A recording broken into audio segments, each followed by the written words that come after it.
please tap on the links shared in the episode notes.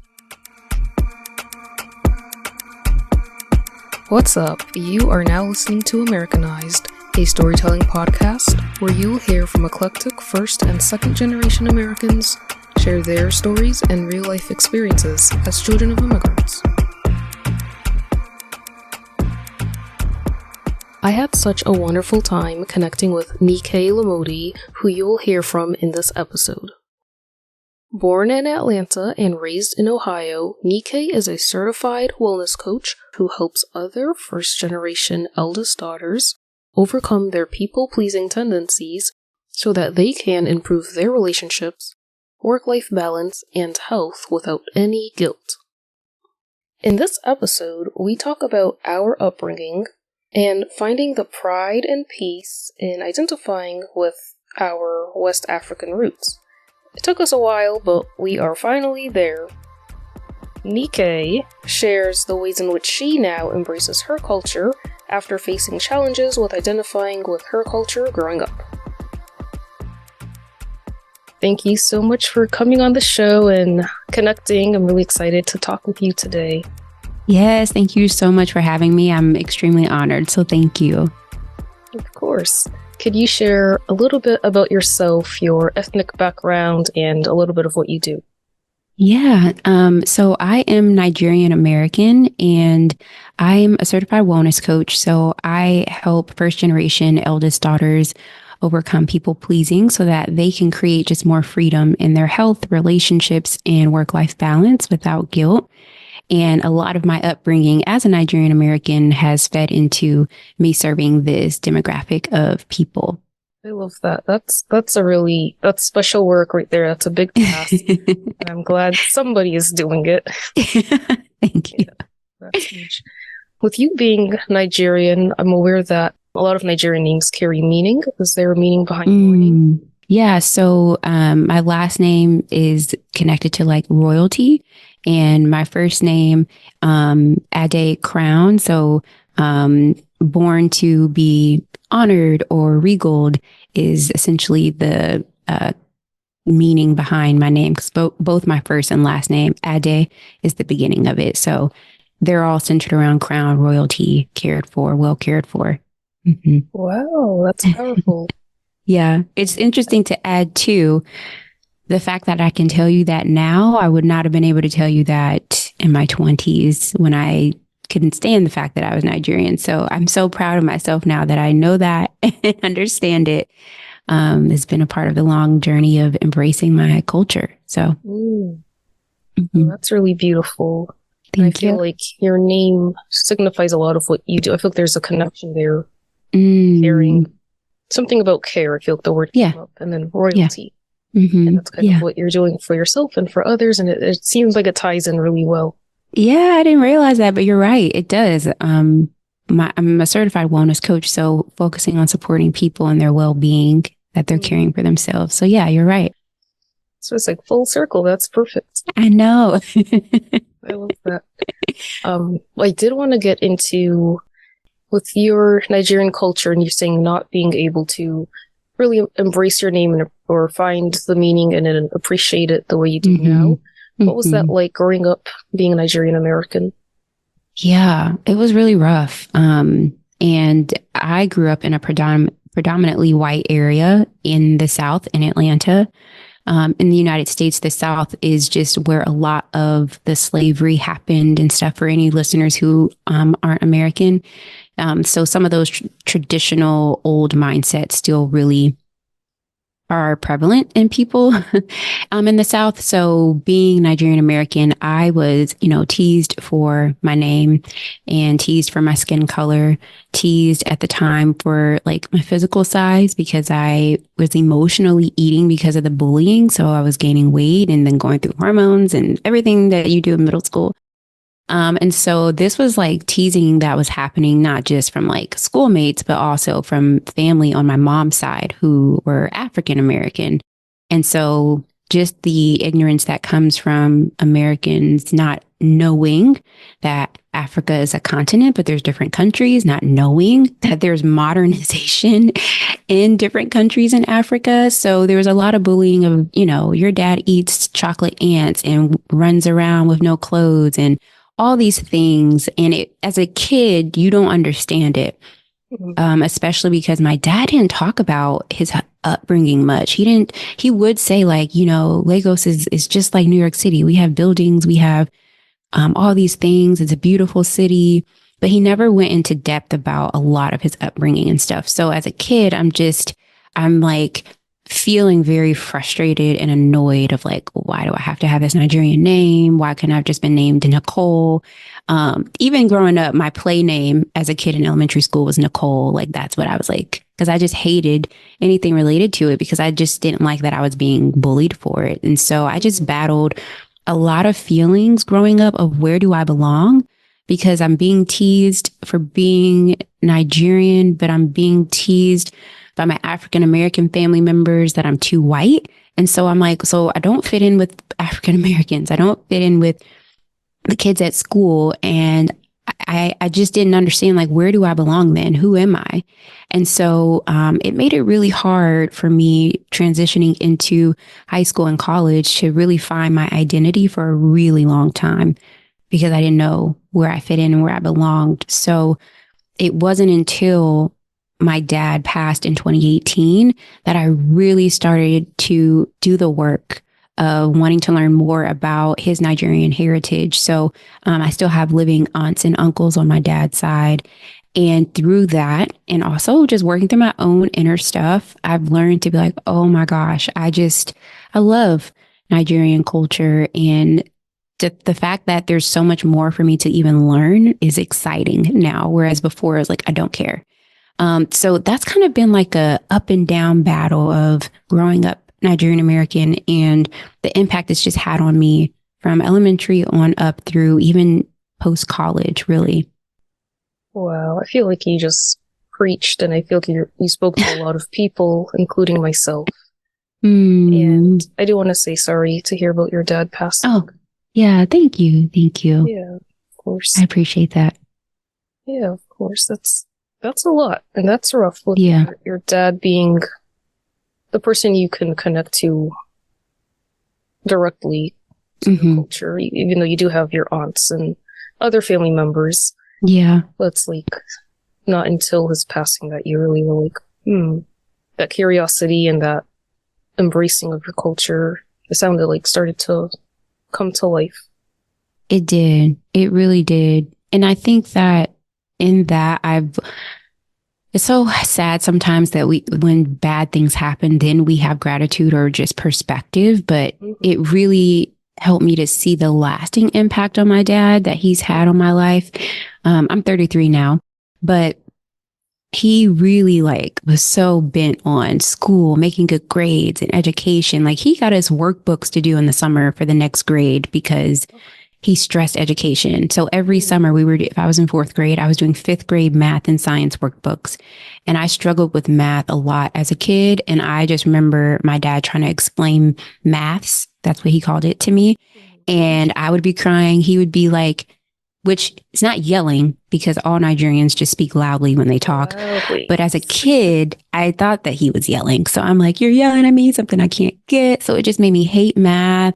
But he stressed doing well in school. He really stressed achieving, going to college and getting a job that pays you well and acting a certain way when you're in certain groups, blending in, not standing out, not being ghetto, and making sure that and I didn't understand all of this because again, my mom's side was African American. So there were certain things that they did or said, and then my parents had a really nasty divorce. So we would come back to my dad's and he would be like, don't say that. Don't eat that. We don't put that in our food. We don't talk that way. Do these things. And as a kid, I'm like, I don't understand. I used to think, why do you have so many rules? That's literally what I would think, like, you're no fun. But now once he passed, I'm like, I get it. He was an immigrant in a new culture, a new country.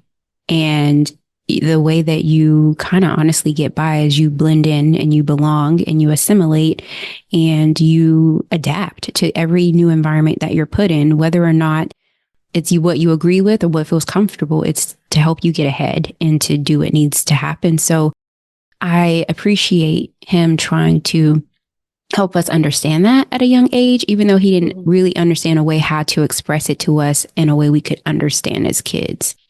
Absolutely. That's like right on the dot. Absolutely. And the word that you said a few times that's jumping out at me is blending in, something that your dad emphasized. But when you were speaking earlier, that's something that you just couldn't do because of all these layers in your environment. And like, where do I belong? Where do I fit in? How do you blend in if you have all these factors going against you? You can't blend in with Africans. You can't fully blend in with African-Americans. Kind of stuck. And it's funny because I feel like nowadays nobody wants to blend and everybody wants to be different. So true. Like, or was that like 10, 20 years ago when I was struggling? Yes. And everyone loves Afro beats now and everything. Like, it's so interesting to me. So interesting. Is a powerhouse, right? Like, yes. Nigerians are something else in the best way. Yeah. I love Nigerian culture. Everybody does. Yeah. It's so true. I think about that, even like, man, sometimes I wonder what my dad would feel like seeing so much of Nigeria and like Nigeria's influence in American culture right now, how that would make him feel and how proud he would be and all these things about it that he didn't really see when he first came to the States for university. And obviously he stayed, up until his passing. So he was here for a very long time. But I feel like it's so cool how those things, Nigerian heritage or influence is happening, but I want that for so many other African countries. I want that influence to be seen and to be recognized and for people, and it's not those countries' responsibility to educate Americans on it, but I love how it's allowing for the perception to be seen like, oh, this is not what's been portrayed on the news channels. This is not what we've been taught in history books in school. This is a completely different type of experience in people and culture. So I really, really hope that that continues to transcend what has been in the last, 10 to 20 years. I feel the shift is happening. And I do get a little nervous about it because I kind of like being underground and just having it our own thing. But it is necessary for people to see African cultures for what they truly are. And I love social media for that. I feel like there's been a shift in who I follow and what I'm exposing myself to.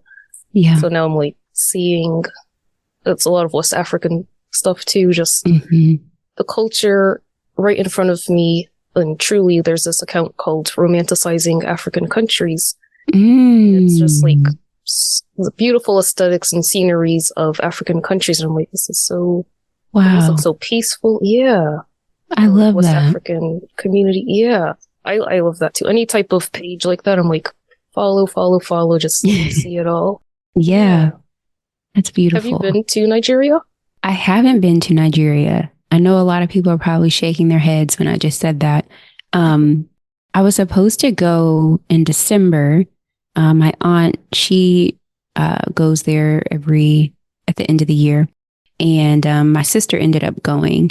And it was like a very emotional in a good way for my sister to go because we got to see where our grandmother was laid to rest and some of the same places that my dad walked and growing up and just experiencing like, wow, our dad was here. Like this is what he left to come to the States to pursue like his education. And so it's made me even more want to go and have the same experience. So it is on my list of countries to go to for sure. Yeah, definitely have that experience. It definitely does. I've been to Ivory Coast a few times, and it just shifts your whole perspective on life, and it sounds super dramatic and Yeah. also fluffy, but it really does. Mm. Because you realize how all the convenience that we have here and how easy things are. Mm. But even not saying that life is really hard back home. Yeah. There are a lot of similarities and differences, but the way of life is different. And I just feel like my appreciation and gratitude for life in general just increased. Mm. That's so good. I feel like if you don't have any new change in perspective when you travel abroad, what were you doing? That's kind of my experience. No matter what country I go to, I try to get out of my little bubble that is easy to be when you're in the States and really like contemplate what this life is like for people in other places, both strengths that they have, and also things that I just take for granted. So I love that you have taken that wisdom with you from your trips. Right. And just being amongst family.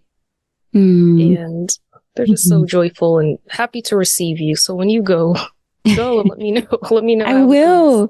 100%. 100%. I'll let you know. But like in the States, and are you still in the South currently? No, I'm in Ohio now, up north. Okay. Yeah. I had to get out of the South. Absolutely. When you said that, I was like, ooh. Yeah, I had to get out. So I'm up north in the Midwest. Mm-hmm. How do you embrace your culture now? In what ways do you do that? Yeah, so I love when you mention the social media accounts because I follow a lot of I think Niger Nation is the name of the account, a lot of Nigerian content creators and not like the glamorized ones we see in the States, but like actually living in Lagos, like in Nigeria, content creators. I follow a lot of their accounts as well. And it's interesting because although I had a lot of challenges growing up accepting my Nigerian culture, it's so interesting when I follow these accounts, the things that I relate to and make me think about my dad. I'm like, oh my gosh, yes, he used to do that. Or like, oh my gosh, yes, that's exactly how my auntie is. Like, and it allows for me to feel validated. Like, oh, I am a part of this culture. I'm not a counterfeit, which is what I felt for a long time. Because I wasn't fully Nigerian. And so to do those accounts, it just helps me. But also, I really try to be more intentional in my conversations with my aunt, my dad's sister, just asking her questions about things, asking her about their childhood, and even talking to my cousins. A lot of them speak Yoruba and can understand it. So even asking them things, because sometimes I'm like, you grew up in a more traditional Nigerian household because both their parents were Nigerian. So just trying to honestly, in this place, be more open and curious instead, because for so long of my life, it was very closed off and closed minded. And so I allow myself to just humble myself and be open and curious and just learning. And it's one of those things where I just feel so much pride in a good way. And it makes me want to just learn more. You know, now I want to learn how to make fufu and a goosey soup, which is like my favorite. And so all these things just make me want to go even deeper into embracing, my Nigerian heritage. I love that you said that. So much is just being more open, learning more, and then being able to relate to it. Yeah. It's validating, it's affirming. And it gives you some pride to be Nigerian.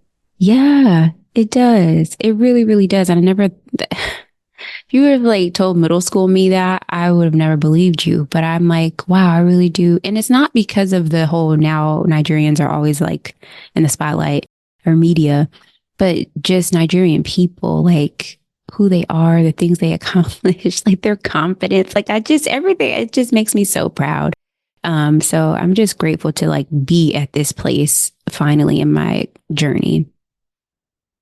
I'm really happy for you. I think that's a big thing for everybody who are first or second generation Americans, just coming to that point of comfortable with your label, I guess, or label of first generation American, your hyphenated status, your name, your culture. So I agree. I'm gonna clap for you. It matters, and it's huge. Yes. Yeah, thank you so much. I appreciate that. And I feel like I'm in a similar spot where I feel very proud, almost to the point where I kind of feel like I'm overdoing it, but I'm definitely not. I feel like there's no way to overdo pride in your culture. Never. Like, I'm like, am I posting too much about how proud I am to be Ivorian? Are people getting annoyed with this? But no. No. It doesn't matter. It's just, I feel like we never can be loud enough about it because of colonialism and European standard and white supremacy. Those things are loud. They have been for decades. It's what our parents kind of just had to just get on board with because they wanted better for us and themselves. But like, we're a generation where we can be loud about our culture in a society that is louder about other things. And so, yeah, we can never be too loud ever. That's true. That's a huge point. That's a good point too. And it goes back to that shift of highlighting African cultures and what it really is, and not the idea of it, the Westernized idea of it. Yeah. Yeah. Right. And to hold on to that point. That's good. I feel like we could talk about this forever, just because I see so many similar things in your upbringing and in mine. I also grew up in a predominantly white town, went to white schools. I don't think I was directly bullied, but the impact of people making fun of African cultures or Black kids. Yeah. I felt that too. And then both my parents just not being super open about their culture. And I think that kind of closed me off to knowing about it too. Or like they would talk amongst themselves or do things amongst themselves. And we're there, the kids are there, but we're not in the conversations, or we don't know what's really going on. But so just the lack of awareness. Yeah. That's so interesting that you shared that, because I used to wonder, like, man, if both of my parents were Nigerian, would I know more? Would there have been more conversations about it happening? Because even when my dad was sick, I was like, why didn't you teach us Yoruba? Like, we don't know it. You didn't speak to us at all, so we can't understand it or anything. And he would say, if your mom, the wife is the one who would have taught the kids, but because I was away at work, she didn't speak Yoruba, so she spoke to you in English. So essentially he was saying, like, usually your mom's responsibility to teach you that because I'm working every day, and that's why you don't know it. But so I used to be like, man, if I lived in a 2-parent household where both were Nigerian, would my perspective be different? And I'd say, like, I love my mom, but it's just something that I used to think about when I wanted to feel closer to my Nigerian heritage. So it's so interesting you shared that experience. Yeah. I mean, it's funny that your dad told you that, because my mom she didn't teach you. She spoke to us in English too, so we weren't learning. Because I think while she was learning English and we were speaking English in school, we just ended up being an English-speaking household for the most part. But we could all understand French. We could understand. They would tell us to do things in French, like all the directives. But overall, she wasn't teaching us how to say things in French. So, and even with cooking, I want to learn how to cook the traditional foods, but get out the kitchen. I want to do it by myself. No, I don't need help. Yeah, I would ask, look, Mommy, do you need help with this? She's like, nope. So I'm not seeing how. Yeah, so there wasn't a lot of teaching, even though she was Ivorian. I don't think she took it upon herself. So I should teach my kids this, pass down the culture. I don't think. I don't know what it is, but it just didn't happen that way. Oh, wow. Okay. That's interesting. Very interesting. Yeah. I guess we weren't really seeking it at the time either, because there was that embarrassment and shame. Yeah. So maybe that's part of it as well. That's true. It's especially when you're like middle school, high school. Yeah. You're not really thinking about it. So you're not seeking, like you said, seeking that out. And saying, no, mommy, I really want to help you because I want to know how to make our traditional dishes. My mom is funny. Like now, if I ask her for a recipe, she'll willingly give it to me. And then we tease her, like, why didn't you teach us French? And she was like, she'll put it on us. Like, well, you guys never asked. And it's like, well, pass down some of the culture. Yeah, I know. It's like, come on. Passionate about that. Now she's really passionate about it, passing it down. No, she's passionate about you guys didn't ask, like, that's funny. Yeah, no, it is. Thank you so much for listening. To hear more from Nikkei, be sure to catch next week's episode where she shares her experiences as a wellness coach helping people who are just like her. All original music produced by Stubborn Saul. You can find him on all music listening platforms at STBRNSAL.